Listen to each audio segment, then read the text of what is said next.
우리는 빌립보서의 말씀을 계속 나누고 있습니다. 빌립보서는 사도 바울이 사랑했던 교회 빌립보에 쓴 서신입니다. 그는 감옥 한가운데서 자신 안에 있었던 주님이 주시는 기쁨을 노래하고 그 기쁨을 빌립보 교회 성도들도 같이 누리기 원하고 있습니다. 빌립보 교회는 참 좋은 교회였지만 약간의 문제가 있었던 것 같습니다. 빌립보서를 계속 읽다 보면 빌립보 교회 안에 약간의 분쟁과 다툼이 있었다는 것들을 우리가 추측해 볼 수 있습니다. 서로 입장과 생각이 다른 사람들이 둘셋만 모여도 어느 곳에나 분쟁과 다툼이 있기 마련입니다. 교회가 분쟁하고 나눠짐으로 기쁨을 잃어가고 믿음의 진보를 이루지 못하며 복음의 진보 가운데 쓰임받지 못하는 것들을 보면서 사도 바울은 하나 되라, 사랑해라, 겸손해라 하는 말씀을 계속 이야기했고요. 오늘 우리가 읽는 본문 빌립보서 2장 5절부터 11절에는 이 하나됨의 사랑함과 겸손함의 비밀로 그리스도의 마음을 품으라 라고 이야기하고 있습니다.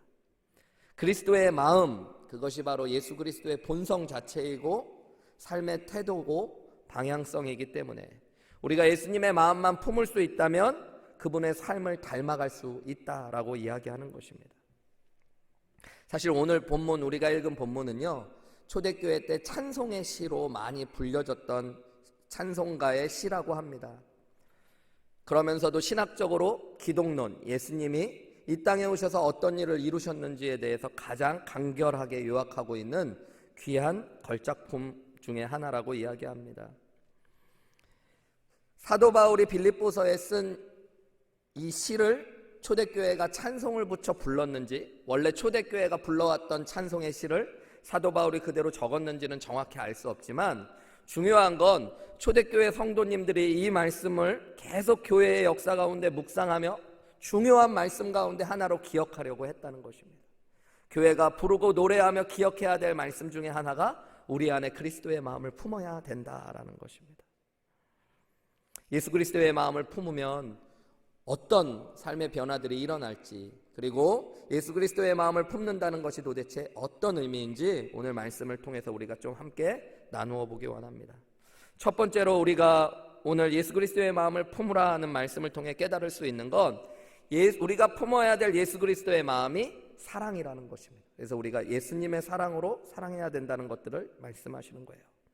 오늘 본문의 말씀을 좀 자세히 읽어보면 특별히 6절부터 8절까지 예수님의 마음을 품으라고 이야기한 뒤에 그것이 무엇인지는 설명하지 않고 예수님이 행하셨던 일들을 쭉 이야기합니다.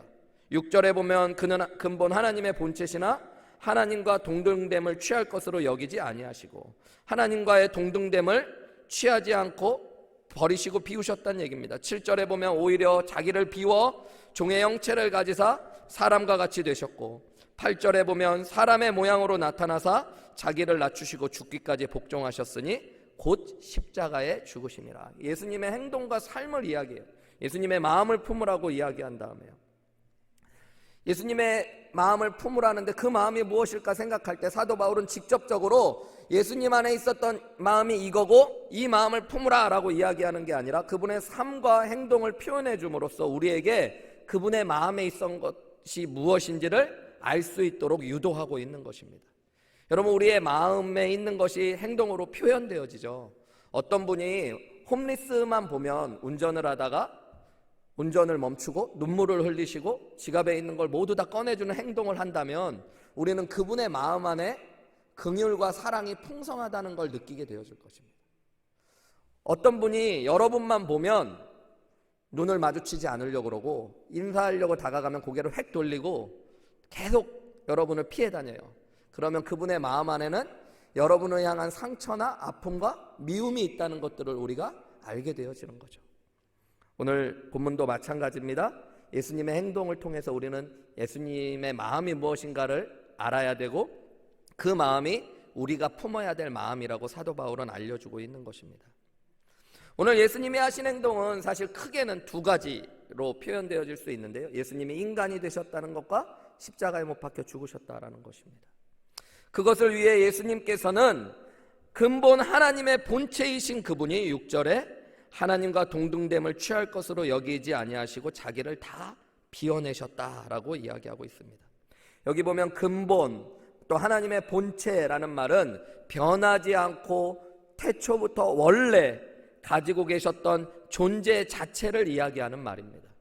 그러니까 하나님은 원래부터 본성 자체로, 그 자체가 하나님 자신이시라는 분인 겁니다.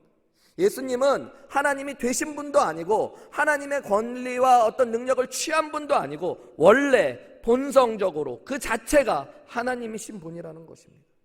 그런데 그분이 하나님과 동등됨을 취할 것으로 여기지 아니하시고 자기를 다 비워내셨대요. 자기 안에 있었던 하나님에 대한 여러 가지 능력과 권리를 제한하시며 자기를 비워내셨다라고 이야기하고 있는 것입니다. 7절의 말씀에 보면 비워내셨다, 형체를 가지셨다, 사랑과 같이 되셨다 이렇게 이야기하는데, 원래 원어의 성경을 보면 주동사는 비워내셨다는 거고 나머지는 분사로 쓰여져 있어요. 그러니까 예수님이 비워내신 것이 핵심인데, 왜 비워내셨냐면 종과 같은 형체를 가지시려고, 그리고 사람과 같이 되시려고. 왜요? 저와 여러분을 위해 죽으시기 위해서라고 성경은 이야기하고 있는. 그래서 자기를 낮추시고 십자가에 죽기까지 복종하셨으니 그 십자가에 죽으심이다 라고 이야기하는 것입니다.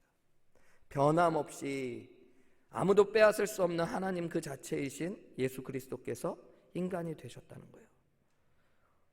우리를 위해 죽기 위해서. 예수님이 이 땅에 오신 목적은 죽기 위해서라고 예수님도 말씀하셨어요. 내가 이 땅에 온 것은 죽음으로, 대속의 죽음으로 인류를 구원하기 위해 한다. 죽으러 왔다라고 말씀하셨는데, 죽음 자체가 사실은 목적이 아니고요. 말씀을 더 자세히 살펴보면 예수님은 예수님의 죽음으로 우리를 살리려고 하셨던 것입니다.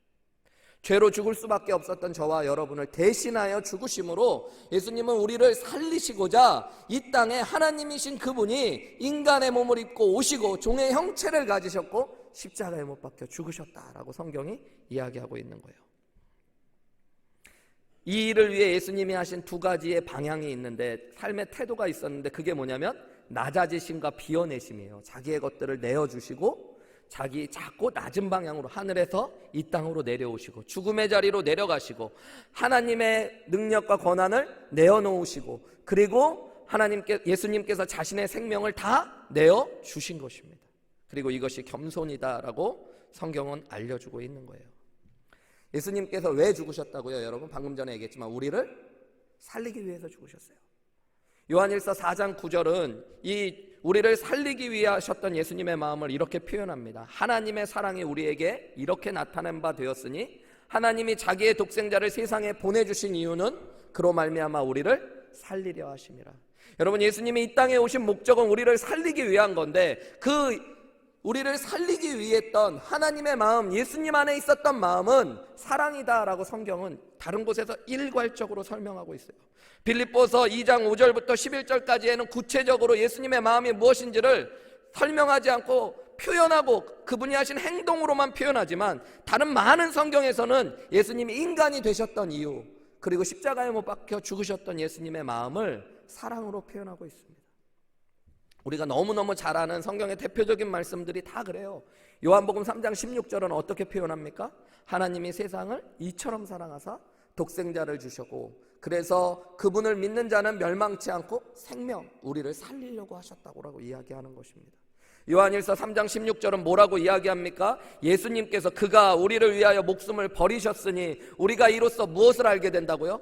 사랑을 알게 되는 거예요. 우리도 형제들을 위하여 목숨을 버리는 것이 마땅하다. 여러분, 우리가 예수님의 이 땅에 오신 것, 십자가를 통해서 알게 되는 것이 있는데, 그것이 바로 예수님 안에 가득하셨던 사랑이라는 것입니다. 그래서 오늘 본문의 말씀에도 보면요, 자기를 버리시고 자기의 목숨을 낮추시고 우리를 위해 주셨다는 모든 행위에 실제적으로 그 영어 성경에 보면 제기대명사가 쓰여집니다. himself 뭐 이런 말들이 쓰여지는데, 그것은 자발적으로 이런 일들을 행하셨다는 것들을 강조하고 있는 거예요. 이해가 되죠? 예수님께서 누가 뺏어서 억지로 아니면 자기의 의사와 상관없이 낮아지시고 자신의 생명을 주신 것이 아니라 비워내시고 우리에게 자신의 생명을 다 내어주시고 하나님의 자리를 또 내어주시고 이 땅에 낮아지신 모든 이유가 자발적으로 하신 거예요. 왜요? 우리를 사랑하셔서, 우리를 살리려고. 여러분, 이것이 예수님 안에 가득했던 마음입니다. 그리고 그것이 우리가 품어야 될 마음이라고 이야기하고 있는 것이에요. 여러분, 교회는 주의 사랑으로 사랑하기로 결단한 사람들이 모이는 곳입니다. 예수님이 내게 주신 은혜를 깨달아 그 은혜를 이제는 흘려보내기로 결심하는 사람들이 있는 곳입니다. 그래서 저와 여러분은 날마다 우리의 삶에서 무엇보다 중요하게 내가 받은 주님의 사랑을 내 마음에 채우기로 결단하셔야 돼요. 고린도서에 적혀 있는 대로 여러분, 우리가 아무리 많이 기도하고 우리가 하나님의 말씀을 아무리 잘 안다고 해도, 그리고 많은 봉사를 한다고 해도 사랑이 없으면 그래서 아무 소용이 없는 것입니다. 여러분, 예수님의 사랑이 우리 안에 품어져야 될 가장 귀한 마음인 거예요. 여러분, 그 마음이 사랑이다라고 단순하게 이야기하고 사랑을 품으라고 이야기하지 않고 사도 바울은 예수님의 삶과 행동을 보여주면서 그분의 희생과 그분의 낮아진 사랑의 행위를 묵상하면서 자연스럽게 우리가 그 마음을 품을 수 있다라고 알려주고 있는 거예요. 여러분, 우리는 교회에 모여서 또 성경을 읽으며 예수님이 날 위에 사랑하셔서 행하신 일들을 묵상할 때마다 주님의 사랑을 우리 안에 품게 되는 귀한 은혜를 누려야 되는 것입니다. 그걸 알게 되는 거예요. 여러분, 예수님 오늘 우리가 읽은 대로 하나님 자신이신 분이십니다. 인간이 피조물 중에 동물이 되는 것도 여러분 사실은 뭐 생각하기도 싫은 일이고 별로 원하지 않는 일이잖아요. 어떤 분들은 동물을 참 사랑하는 분들이 있죠. 특히 강아지, 집에서 키우는 강아지나 고양이를 너무너무 사랑하는 분들이 있는데, 제가 만난 분들 중에 자기는 강아지를 너무 사랑해서 개가 되고 싶다는 분을 본 적은 없습니다. 개가 사람이었으면 좋겠다 이런 얘기하는 분은 본 적이 있어요. 얘가요, 목사님 제 자식이었으면 좋겠어요, 뭐 이런 건 맞지만 목사님 전 개를 너무 사랑해서 전 개가 되겠습니다, 뭐 이런 분은 만난 적이 없어요. 뭐 사람이 개가 된다는 것도 생각하기 어려운 건데, 여러분, 하나님은 피조물과 피조물의 관계가 아니라 창조주이신 하나님이 인간이 되시는 거, 우리가 상상할 수도 감히 헤아릴 수도 없는 일들입니다. 하나님이 하신 일, 예수 그리스도, 하나님이신 예수 그리스도가 행하신 일은 사실은 우리가 여러분 성경을 통해 알아갈 수는 있지만 온전히 이해하고 헤아릴 수 없는 일들이에요. 하나님이신 예수님, 근본 자체이신 그분이 자기를 비워내시고 자신을 낮추셔서 인간이 되시고 우리를 위해 죽으셨대요. 왜요? 우리를 사랑하셔서. 예수님이 하신 일을 묵상하며 여러분, 우리는 예수님의 사랑을 우리 안에 채워야 되는 것입니다. 그리고 그 사랑이 우리 안에 채워질 때 여러분, 사랑 안에 있는 기쁨을 우리도 경험하고 누리게 되어지는 거예요. 우리 빌립보서의 말씀을 묵상하면서 기쁨에 대한 이야기를 좀 생각해 본다고 그랬잖아요. 예수님은 자신의 자리를 비우시고 인간이 되시고 죽으실 때 행복하셨을까? 기쁘셨을까? 그런 생각을 좀 해봤어요. 여러분, 어떠셨을 것 같아요? 물론 괴로우셨겠죠. 그리고 쉽지 않은 일이었을 겁니다. 그런데 예수님은 분명 기쁘셨을 겁니다. 왜냐하면 사랑하는 우리를 살리는 일이었기 때문입니다. 제가 2주 전에 그 주일날 목소리가 엄청 잠겨 있었거든요. 그래서 성도님들 몇 분이 전화하셨더라고요. 목사님, 목 관리 많이 잘 하셔야겠어요. 제가 목사님 위해 기도하겠습니다. 막 그런 분들이 있을 정도로 목이 팍 잠겼어요.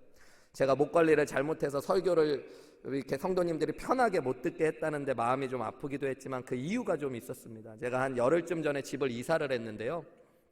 이사를 하면서 이사한 집이 이제 미국 분이 어린아이들 둘 데리고 이렇게 사셨던 집인데, 그래서 저희 식구랑 가족 수가 맞아서 뭐 크진 않은 집이지만 잘 저희가 쓸 수 있는 집이어서 집을 이사하게 됐는데, 어린아이들이 있던 집이다 보니까 아이들 방 색깔이 막 애들 완전 핑크 막 요런 색깔입니다. 그러니까 저희 큰딸이 11학년이거든요 별로 그런 표현을 잘 안 하는 아이인데, 저한테 집을 이렇게 사게 됐다는 걸 알고 나서 계속 했던 이야기가, 아빠 이제 조심스럽게 자기 방 색깔을 바꿔주면 안 되냐고 이렇게 부탁을 했어요. 그래서 제가 봐도 방 색깔이 너무 고등학생 아이가 쓰기에는 너무 어린아이 방이어서 아빠가 그래 네 방 색깔 칠해줄게, 바꿔줄게, 그렇게 약속을 했었어요.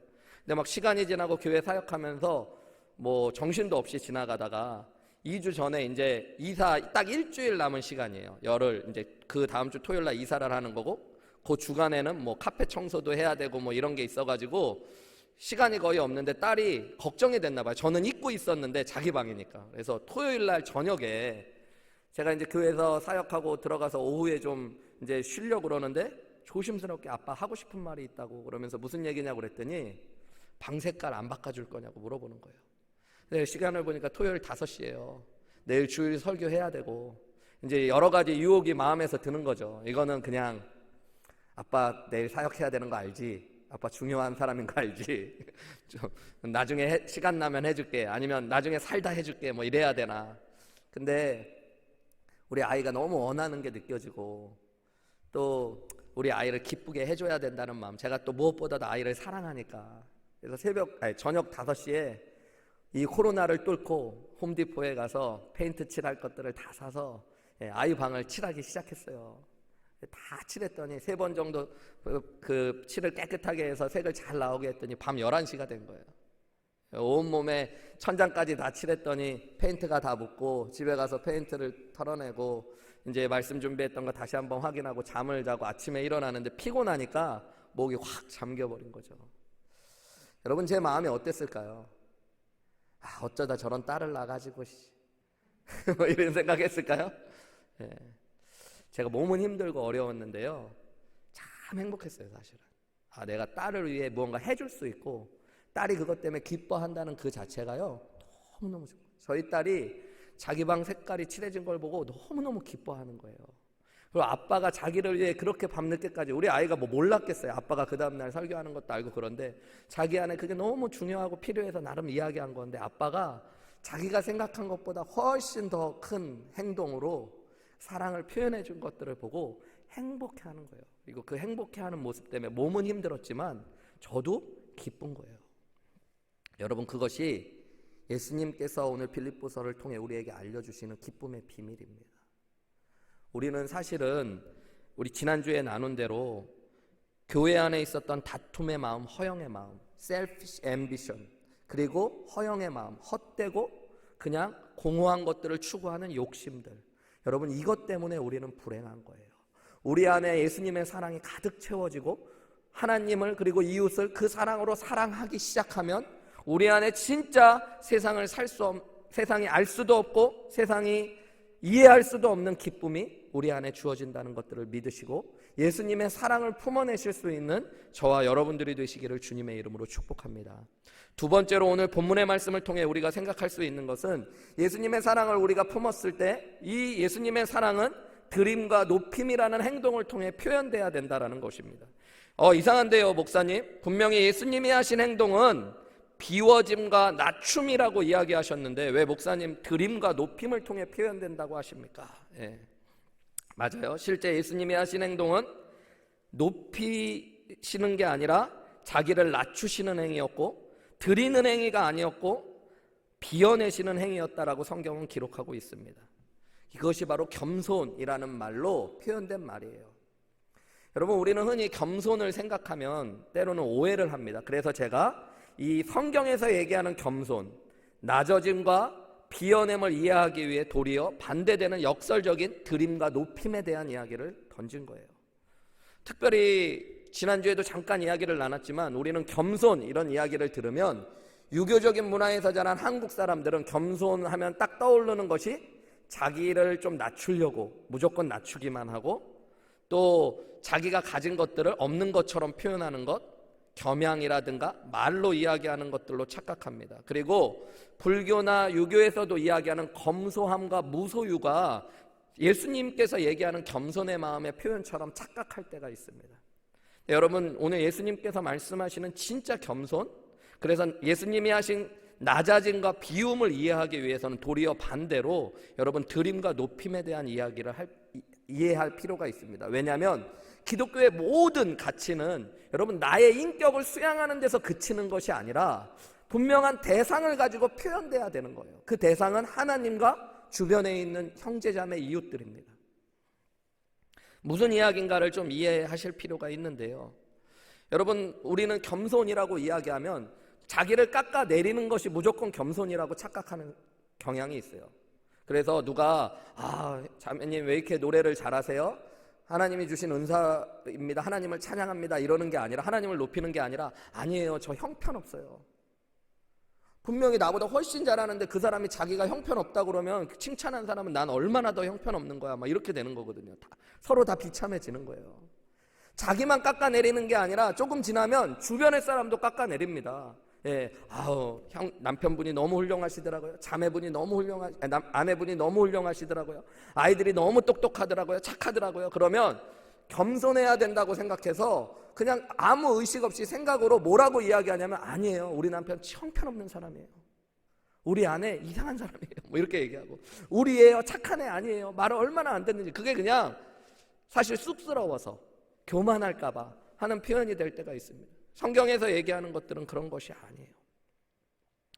여러분, 도리어 우리가 지난주에 나눈 말씀을 보면 3절 말씀과 4절 말씀에 아무 일에든지 다툼으로나 허영으로 하지 말고 오직 겸손한 마음으로 라고 이야기한 다음에 어떻게 행동하는 거예요?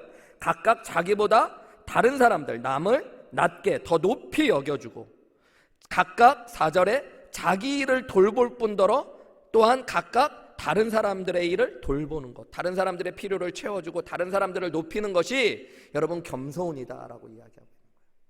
여러분, 겸손한 사람은 하나님을 높일 줄 아는 사람인 거예요. 겸손한 사람은 다른 사람을 축복하고 칭찬할 수 있는 사람이 겸손한 사람인 겁니다. 내가 낮아진다고만 낮아지는 것이 아니라 여러분, 다른 사람을 높이고 주님을 높일 때 나의 자금이 드러나게 되어지는 거예요. 그것을 통해서 우리는 겸손한 사람이 되어지는 겁니다. 진짜 겸손한 사람은 그래서 다른 사람을 칭찬할 줄 아는 사람이에요.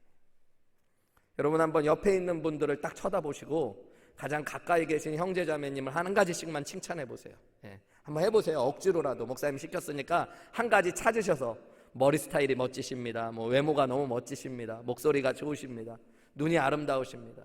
억지로라도 해보세요, 여러분. 그러면 상대방 기분이 참 좋습니다. 그리고 상대방을 그렇게 높이는 게 내가 겸손할 수 있는 비결이에요. 다 같이 깎아내리고 낮아지는 것이 아니라. 예수님이 하신 일이 그거예요. 예수님은 그냥 낮아짐, 내가 이만큼 겸손한 사람이다 라는 걸 보여주기 위해 이 땅에 오시고 십자가에 못 박혀 죽으신 것이 아니라, 여러분, 우리를 살리고 우리를 높이고 하나님을 높이고자 이 일을 행하신 것입니다. 비어냄도 마찬가지입니다. 불교에서 이야기하는 것처럼 무소유와 가난을 성경적으로 가장 귀한 미덕처럼 이야기하고 있지 않아요. 여러분, 예수님께서 자신을 비워내신 게 사실입니다. 하나님의 자리도 버려내시고 자신의 생명을 우리를 위해 다 내어주신 것이 사실인데, 그 모든 이유는 하나님께 영광을 돌리고 사람들을 살리기 위한 예수님의 나눔의 행위예요. 하나님께 드는 드림의 행위고 사람들에게 나눔의 행위였던 거예요. 그러니까 내가 겸손한 사람으로 여러분, 자기를 비워내기 위해 중요한 것은 도리어 하나님께 드리는 행위를 통해 나타날 수 있는 거예요. 날마다 물질을 드리고 시간을 드리며 내 소유가 내 것이 아니므로 나를 비워내는 일들을 하시는 겁니다. 그때 우리는 진짜 겸손한 사람이 되는 거예요.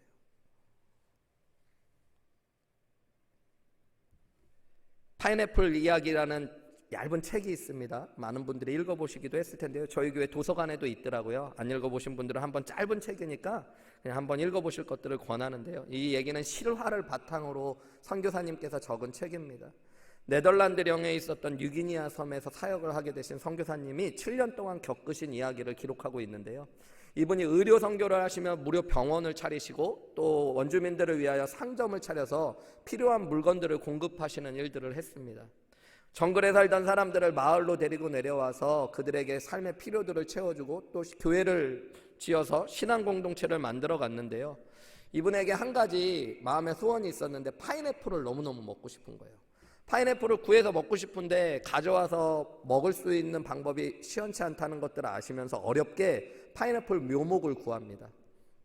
그리고 땅을 사가지고 원주민 한 사람을 고용해서 그 밭에 파인애플 묘목을 심고 파인애플을 농사 짓도록 시켜요. 3년 동안 시간이 지나면서 파인애플 나무가 진짜 자리를 잡고 자라고요. 열매가 맺힙니다.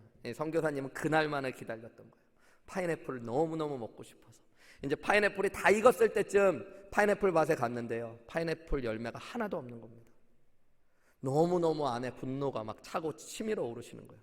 3년을 기다렸던 파인애플, 누가 이것을 가져갔나? 원주민들이 가져갔다는 그 마음 때문에, 원주민밖에 없으니까 선교사님 말고는 막 분노가 일어서 병원 문을 닫아버립니다. 원주민들이 사정을 해요. 병원 문을 열어달라고, 아이들을 치료해달라고. 그래서 문을 간신히 열어주기는 하는데 마음에 미움과 분노가 막 가득하신 거예요. 그러고 나서도 파인애플의 열매는 계속 없어져요.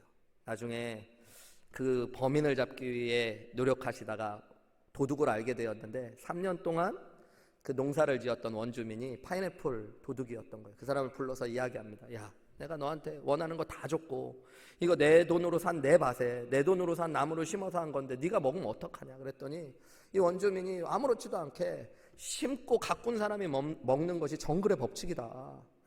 막 이야기하는 거예요. 그러니까 화가 너무너무 나는 거예요. 말이 안 통하는 거예요. 그래서 그냥 너 이거 다 가져라 하고 줘버리고 다시 묘목을 구해서 다른 밭을 이제 일구기를 원합니다.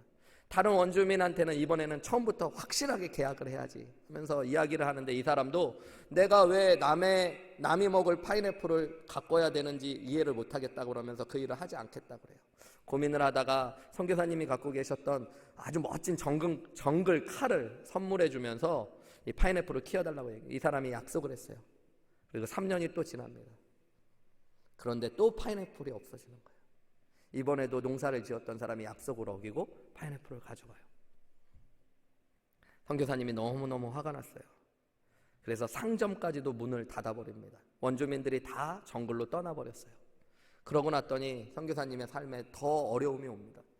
아무도 살지 않는 마을에 혼자 있게 되는 어려움을 겪으면서 선교사님이 정글에 가서 원주민들에게 또 사정을 해서 같이 나와달라고 그래요. 마음에는 분노와 이 억울한 마음들, 미움이 계속 가득 찹니다. 한 번은 고국으로 돌아가 세미나에 참석했다가 하나님 앞에 자신의 것들을 전부 드리는 이야기들에 대한 설교와 말씀을 듣습니다. 그리고 자기도 자기가 소중하게 여겼던 파인애플 밭을 하나님께 드리기로 진짜 헌신합니다. 내 것이냐 누구 것이냐를 가지고 싸울 게 아니라 이제 진짜 하나님 파인애플 밭은 하나님의 것입니다. 그 다음에 파인애플 밭에서 파인애플이 없어져도 선교사님 화내지 않아요. 진짜 자기 게 아니라고 진짜 고백했으니까. 원주민들이 와서 어느 날 묻습니다. 파인애플이 없어지는데 예전 같으면 막 화를 내고 병원을 닫고 그럴 텐데 왜 아무 일도 하지 않냐고. 그때 선교사님이 이야기해요. 저 밭은 이제 제 것이 아닙니다. 저는 하나님께 드렸습니다. 저 밭은 하나님의 것입니다. 그때 원주민들이 깜짝 놀라요. 그럼 우리가 훔친 게 선교사님의 것이 아니라 하나님의 것입니까? 그러면서 원주민들도 더 이상 파인애플을 훔쳐가지 않습니다. 파인애플이 남고 또 파인애플을 나눌 수 있게 되어지고요. 선교사님은 자기의 것들을 비워내지 못하고 드리지 못해서 분노했던 자기의 마음을 돌아보게 되어져요. 이 책의 마지막에 보면 부제가 붙어 있는데 그게 뭐냐면요, 분노를 다스리는 법이에요. 그러면서 자기가 깨달은 법칙을 몇 가지로 설명합니다. 여러분, 우리 안에 불행이 또 아픔이 여기에서부터 올 때가 많잖아요. 끊임없이 경쟁하고 끊임없이 내 욕심을 채우려고 그러고 예수님 믿는다고 하지만 비워낸다고 하지만 비워내지지 않는 거죠. 진정한 비움은 여러분 예수님이 하신 것처럼 하나님의 주인 되심을 고백하며 하나님께 우리의 것들을 드릴 때, 그리고 그 하나님이 주신 것으로 다른 사람들과 나누기로 헌신할 때 여러분 우리의 비워냄이 완성될 수 있음을 기억하시기 바랍니다.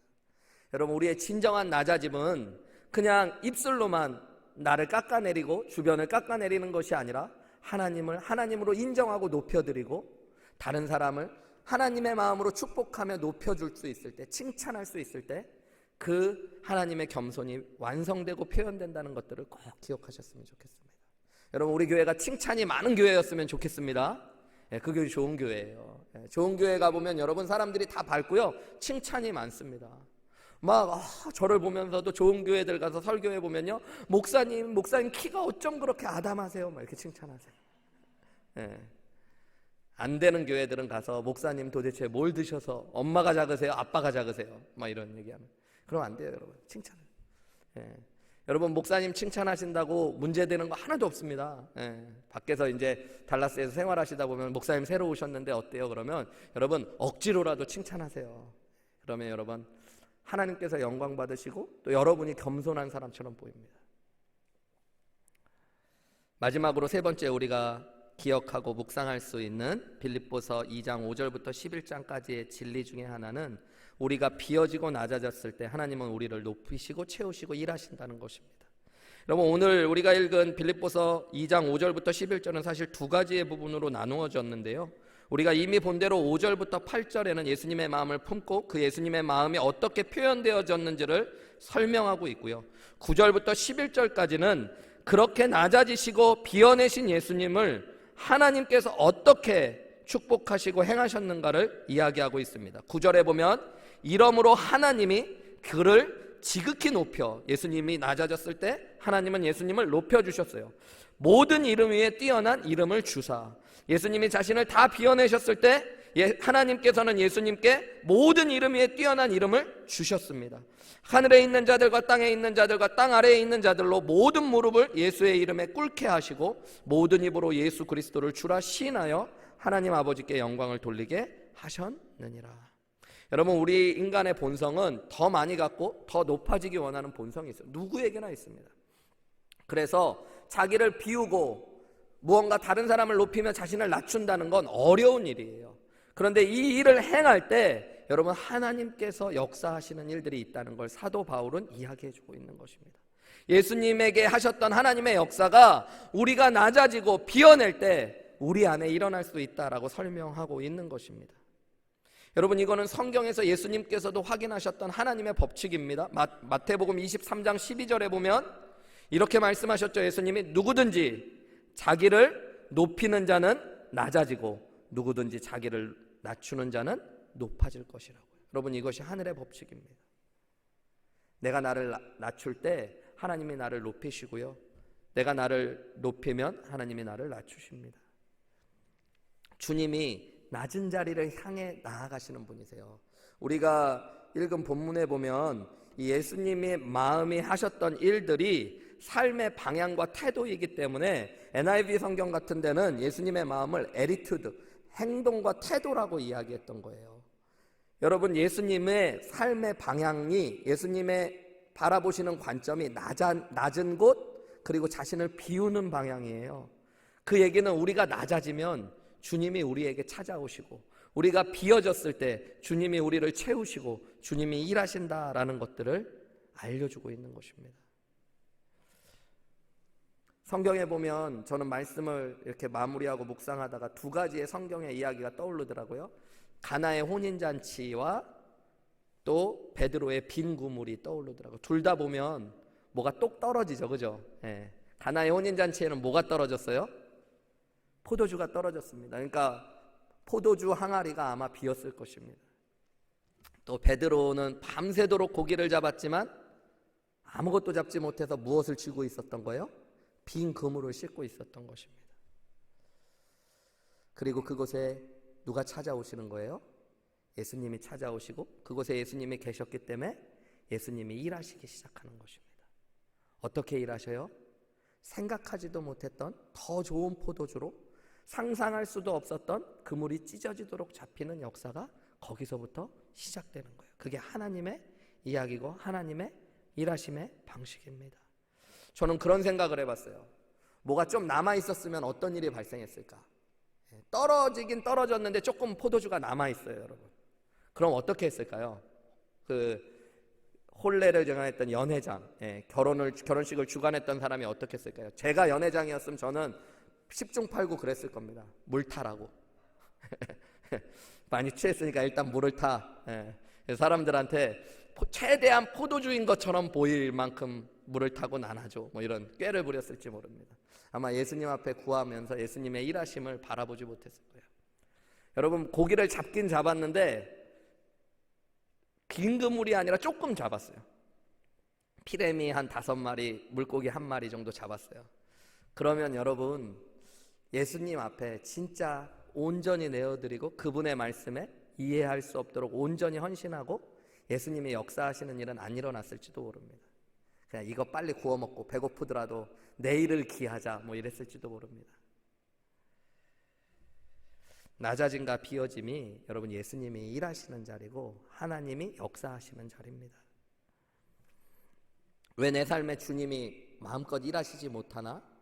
왜 내 안에 주님이 느껴지지 않나 고민하시기 전에 여러분 내가 혹시 진짜 낮아지지 않은 것은 아닌지, 주님이 오시기엔 너무 아직도 내가 살아있고 교만하지는 않은지, 내가 아직도 주님 앞에 다 비워내고 드린 것이 아니라 여전히 아주 작은 것들을 쥐고 그것 가지고 무엇을 해보려는 그 연약함들이 내 안에 있지는 않은지 돌아보셔야 됩니다. 여러분, 주님은 낮아지시는 분이라서 우리가 낮아졌을 때 우리에게 찾아오시고 우리 안에 역사하시는 분이십니다. 우리가 낮아지고 비어질 때 낮아짐과 비어짐으로 끝내는 게 아니라 주님이 우리를 높여주시고 우리를 채워주시며 일하시는 놀라운 은혜를 경험할 수 있는 거예요. 하나님의 놀라운 부활의 역사, 또 예수님을 하늘로 올리시고 모든 이름 위에 뛰어나게 하시는 하나님의 놀라운 삶의 계획, 우리도 상상할 수 없고 생각할 수도 없는 일들이 낮아짐과 비어짐 가운데 일어난다라고 오늘 성경은 우리에게 분명히 이야기해주고 계시는 것입니다. 여러분, 그러니까 우리의 삶에서 때로는 내가 원하지 않았지만 상실되어지고 낮아지는 것 때문에 슬퍼하거나 낙심하시는 분이 계시다면 오늘 그 자리가 예수님께 완전히 내어드리고 예수님 앞에 온전히 엎드려져서 예수님이 일하실 수 있는 기회가 될 수 있다고 고백하시기 바랍니다. 여러분, 혹시 하나님 앞에 비워드리고 내어드려야 되는데, 낮아져야 되는데 두려워하면서 결단하지 못하는 분이 계시다면 여러분, 두려워하지 마십시오. 예수님의 마음을 가지고 한 걸음 나아가 내가 쥐고 있는 것들을 하나님 앞에 드리고 사람들과 나누고, 또 내 안에 있었던 높아진 마음을 하나님을 높이고 다른 사람들을 높이며 낮출 때에 예수님께서 우리의 삶에 놀랍게 일하시는 은혜들을 경험할 수 있을 것입니다. 왜냐하면 예수님은 우리를 사랑하셔서 낮아짐과 비워냄으로 하나님 나라를 이루신 분이시기 때문입니다. 함께 잠깐 기도하시겠습니다. 사랑하는 아버지 하나님, 참 감사합니다. 오늘 우리 안에 품어야 될 그 한 마음, 예수님의 마음을 묵상하게 하시는 것들 감사합니다. 우리를 얼마나 사랑하셨는지, 하늘에 있는 모든 것들을 내려놓으시고 인간의 몸이 되시고 죽기까지 낮아지시고 비워내신 예수님의 그 사랑의 마음을 우리 안에 채워 주시옵소서. 주님, 낮아지고 비워내기 위하여 주님 앞에 드리고 나누고 주님을 높이는 귀한 인생 될 수 있도록 축복하여 주시옵소서. 주님, 내 낮아진 자리, 비어진 자리에 주님이 마음껏 일하시고 주님이 마음껏 역사하시기를 간절히 소망합니다. 우리 안에 하나님의 일들을 이루어 가옵소서. 이 모든 말씀 예수님의 이름으로 기도하옵나이다. 아멘. 우리 다 같이 자리에서 일어나셔서요, 우리 오늘 주신 말씀 생각하시면서 우리 한번 믿음의 고백을 했으면 좋겠어요. 우리는 여전히 연약하고 나약하고 부족한 자들이지만 주님, 오늘도 다시 한번 우리 안에 온전하시고 완전하신 예수 그리스도 주님을 바라봅니다. 주님, 그리고 주님의 길을 걸어가고 싶습니다.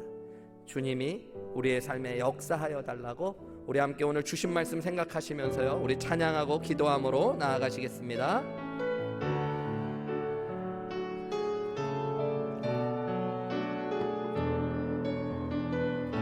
주여, 우린 연약합니다. 주여, 우린 연약합니다. 우린 오늘을 힘겨워합니다. 주 뜻 이루며 살기에 부족합니다. 우린 연약합니다. 주여, 우린 넘어집니다. 주여, 우린 넘어집니다. 오늘 하루 또 실수합니다. 주의 긍휼을 구하네. 그래서 우리는 주만 바라봅니다. 우리 주만 바라봅니다. 한없는 주님의 은혜, 한없는 주님의 은혜, 세상 위에 넘칩니다. 가릴 수 없는 주 영광 온 땅 위에 충만합니다. 주님만이 길이 오니 우린 그 길 따라갑니다. 우린 그 길 따라갑니다. 그날에 우리 이루신 주는 완전합니다.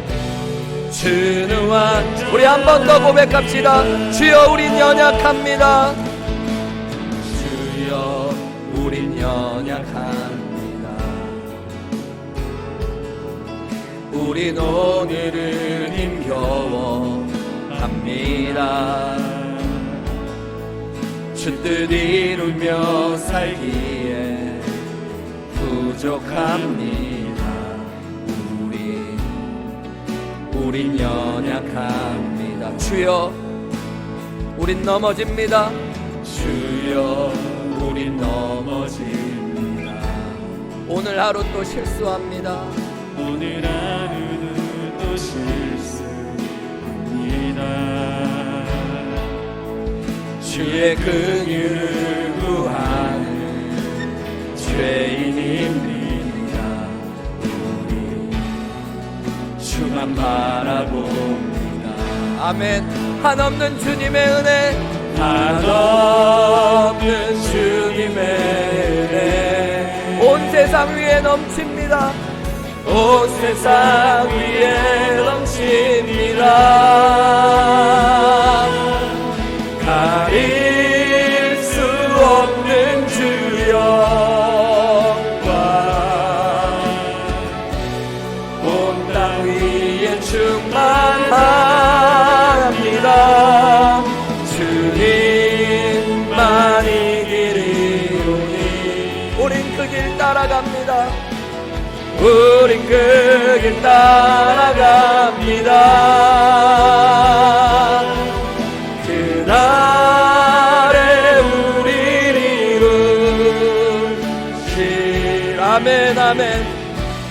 주는 완전합니다.